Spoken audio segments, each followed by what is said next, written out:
हाँ जी बच्चे, जो आप सिलैक्शन का प्रोसैस स्टार्ट करते हैं उस तो पहला एक डिफरेंस है तुहाडे कोले बुक ते पेज नंबर 226 से रिक्रूटमेंट एंड सिलैक्शन का जोड़ा डिफरेंस वो तुसीं खुद रीड आउट कर लो एंड जे किसी को कोई डाउट होई तो तुसीं मैनूं पुछ सकते हो। ठीक है, हुण सिलैक्शन प्रोसैस देखो वेरी वेरी इंपॉर्टेंट। सब तो पहला है receipt of applications. Under the process of selection the first step is the receipt of applications.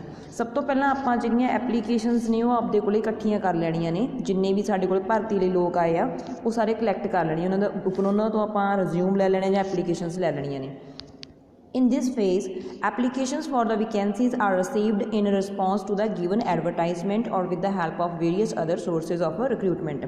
ਹੁਣ ਇਸ ਫੇਜ਼ ਦੇ ਵਿੱਚ ਪਹਿਲੇ ਫੇਜ਼ ਦੇ ਵਿੱਚ ਅਸੀਂ ਕੀ ਕਰਦੇ ਹਾਂ ਵੀ ਜਿੰਨੀ ਵੀ ਅਸੀਂ ਐਡਵਰਟਾਈਜ਼ਮੈਂਟ ਦੇ ਅਕੋਰਡਿੰਗ ਕਿਹਾ ਹੋਇਆ ਸੀ ਵੀ ਸਾਨੂੰ ਆਹ ਕੁਆਲੀਫਿਕੇਸ਼ਨ ਵਾਲੇ ਲੋਕ ਚਾਹੀਦੇ, ਉਹ ਲੋਕ ਆਪਦੇ ਰਿਜ਼ਿਊਮ ਜਾਂ ਆਪਦੀਆਂ ਐਪਲੀਕੇਸ਼ਨਸ ਉਸ ਜੋਬ ਦੇ ਲਈ ਦੇ ਕੇ ਜਾਣਗੇ ਸਾਡੇ ਕੋਲ, ਅਸੀਂ ਉਹ ਕਲੈਕਟ ਕਰ ਲੈਣੀਆਂ ਨੇ।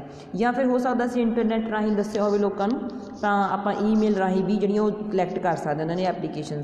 Generally, personnel department or receptionist receives the applications। Personnel department मतलब HR डिपार्टमेंट जिन्होंने आप ह्यूमन रिसोर्स डिपार्टमेंट बोलते हैं वो वाले या जोड़े किसी भी कंपनी के उपर रिसैप्शनिस्ट होंगे ने वो जोड़ियाँ एप्लीकेशनस उन्होंने रिसीव कर लेंगे। ठीक है, अगे है scrutiny of applications. After the receipt of applications personnel department scrutinizes the applications। By doing so, those candidates are moved out of the selection process who do not fulfill the essential qualifications।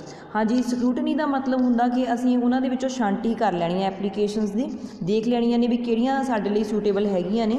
तो जिहड़े candidate कई बार इदां करदे आ कि उन्हां दी qualification नहीं उन्हां नाल मैच करदी हुंदी बट फिर भी वो की करदे आ अपलाई कर दिंदे आ जॉब लई, तां असीं उन्हां नूं की कर देना those applications are excluded from the selection process who apply even though they do not fulfill the essential qualification. So ये असी वो एप्लीकेशनस नूं बाहर कढ़ देना है जिन्हों ने जिवें वैसे ही अपलाई करता, चाहे उन्होंने BCom ही की हुई सी, मान लो आप MCom वाले बुलाए थे। ठीक है, मतलब जिहड़ियां जरूरी एसेंशियल क्वालीफिकेशनस नूं फुलफिल नहीं करते असी उन्होंने मूव आउट कर देना।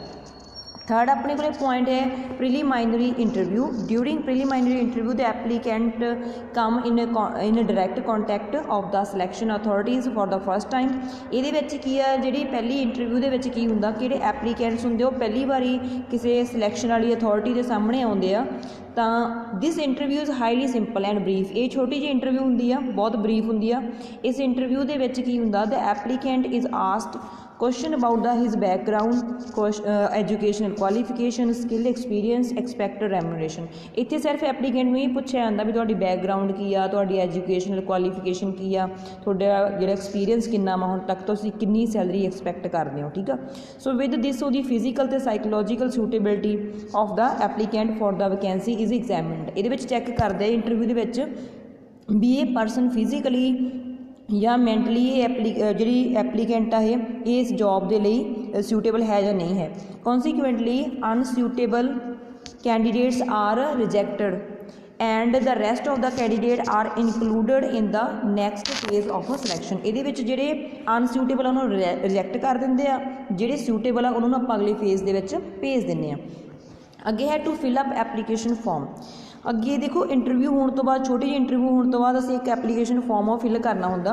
इन this phase the applicant is requested to fill up an application form which important information is obtained about him. So जिहड़ी भी तो इंपॉर्टेंट जानकारी ली गई है उन्होंने फिर एक एप्लीकेशन फॉर्म के भर दिता जाता वा।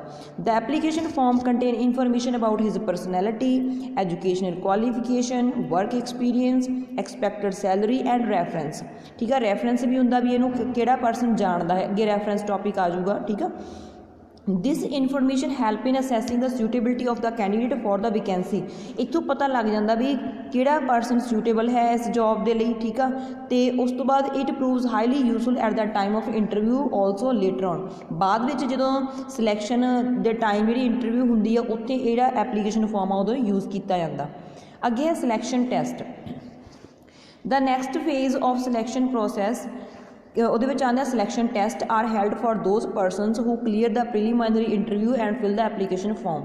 ਸੋ ਜਿਨ੍ਹਾਂ ਨੇ 3rd ਤੇ 4th ਸਟੈਪ ਕਲੀਅਰ ਕਰ ਲਿਆ ਉਹ 5th ਦੇ ਵਿੱਚ ਆ ਕੇ ਹੁਣ ਉਹਨਾਂ ਦਾ ਇੱਕ ਸਿਲੈਕਸ਼ਨ ਟੈਸਟ ਹੁੰਦਾ ਵਾ। Experts are not unanimous about the usefulness of selection test.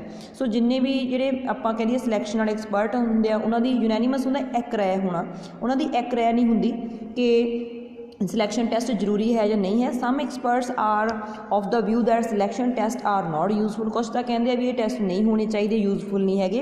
While some other argue that selection test are very important. कुछ मानते हैं भी बहुत वधिया होंगे, इंपॉर्टेंट है, लेने जरूरी होंगे।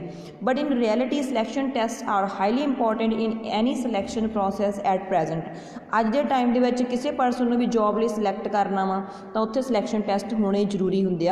With the help of selection test the ability and suitability of the candidates for the vacancy can be judged in a scientific and systematic manner। सो ये सिलैक्शन टैसट की हैल्प के नाल असीं वो परसन की एबिलिटी, उसकी योग्यता, उसकी सूटेबिलिटी नूं जज कर पाउने आ कि वो इस काम नूं करन दे लई एबल है या नहीं है। In order to do so several different kinds of test may be organised like intelligence test हुंदा, एक एप्टीट्यूड टैसट हुंदा, परसनैलिटी टैसट लिया जा सकदा, रिटन टैसट हो सकदा। नैक्सट हैगा डैक्सटरिटी टैसट। ये टैसट के विच जिवें आपां किसी तो काम करवा के देखते हैं भी आपां नूं मूहरे काम करके दिखाउंदा। It must also be noted here that selection test may be based upon objective type question या मल्टीपल चॉइस क्वेश्चन या फिर डिस्क्रिप्टिव टाइप क्वेश्चन हो सकते हैं, मतलब एक्सप्लेन करने वाले क्वेश्चन भी हो सकते या फिर MCQ हो सकते हैं। The applicants who get maximum marks in the test are included in the merit list for the next phase of the selection process। सो जिहड़े इन्हां दे विच merit list दे विच आउंदे ने उन्होंने अगे सिलैक्शन प्रोसैस के अगले फेज़ दे विच भेज दिता जांदा।